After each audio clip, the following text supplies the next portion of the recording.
আসসালামু আলাইকুম রহমতুল্লাহ। আলহামদুলিল্লাহ, আশা করি আপনারা সকলে ভালো আছেন। আপনাদের দোয়ায় আমিও ভালো আছি। তো আজকে চলে আসলাম আমাদের হিয়াকুর উত্তর বান্দরমারা, আমার জ্যাঠাতো ভাইয়ের এই যে হাঁসের খামারে। আপনারা দেখতে পাচ্ছেন হাঁসগুলো। তো এগুলোকে আমরা এইমাত্র ভ্যাকসিন দিলাম, এই ডাক প্লে ভ্যাকসিন দ্বিতীয় ডোজ কমপ্লিট করলাম। ডাক প্লে ভ্যাকসিন দ্বিতীয় ডোজ কমপ্লিট করলাম গত 15 দিন পূর্বে। আমরা এদেরকে ডাক প্লে ভ্যাকসিনের প্রথম ডোজ দিয়েছিলাম।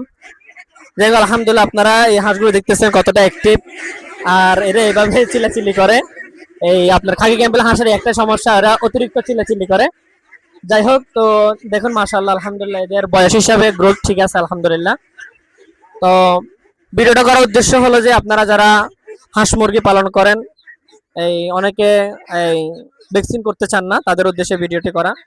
আসলে ভ্যাকসিন অবশ্যই আপনাকে করতে হবে, কারণ ভ্যাকসিন করলে যে রোগ মুক্ত হয় বিষয়টা এমন নয়। ভ্যাকসিন করলে আপনার মুরগিটা সুস্থ থাকে, খামার আপনার ভালো থাকে। কারণ যদি ভ্যাকসিন করেন সেক্ষেত্রে হাঁস মুরগির একটা অ্যান্টিবডি তৈরি হয়। আপনার যখন যদি কোনো রোগ বিমার হয়, তাহলে আপনার মুরগিটা সেটাকে ট্যাকেল দিতে পারে। কিন্তু আপনি যদি ভ্যাকসিন যদি না করেন, তাহলে অল্পতে আরো একটা থেকে আরেকটাকে ধরে ফেলবে। কিন্তু যদি ভ্যাকসিন করেন সেক্ষেত্রে আপনি সামান্য ওষুধ খাওয়ালেও কি হয়ে যাবে, সবগুলো সুস্থ হয়ে যাবে। তো ভ্যাকসিন অবশ্যই অত্যন্ত গুরুত্বপূর্ণ। তো হাঁসের ভ্যাকসিন আপনারা সকলে জানেন, 4টে দিতে হয়। ডাক প্লে ভ্যাকসিন 2টা, আর ডাক কলারা 2টা। তো আমরা এদেরকে ডাক প্লে ভ্যাকসিনটা দিলাম।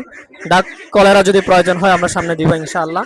তো আরেকটা বিষয়, আপনাদের যদি এই হাঁস মুরগি সম্পর্কে কোনো বিষয় জানার প্রয়োজন হয়, আমাদের বিসমিল্লাহ এগ্রো হ্যাচারির এই ফেসবুক পেজে আপনারা নক করতে পারেন, অথবা আমাদের হোয়াটসঅ্যাপ নাম্বার আছে, আপনারা নক করতে পারেন, যে কোনো সহযোগিতা আপনারা পাবেন।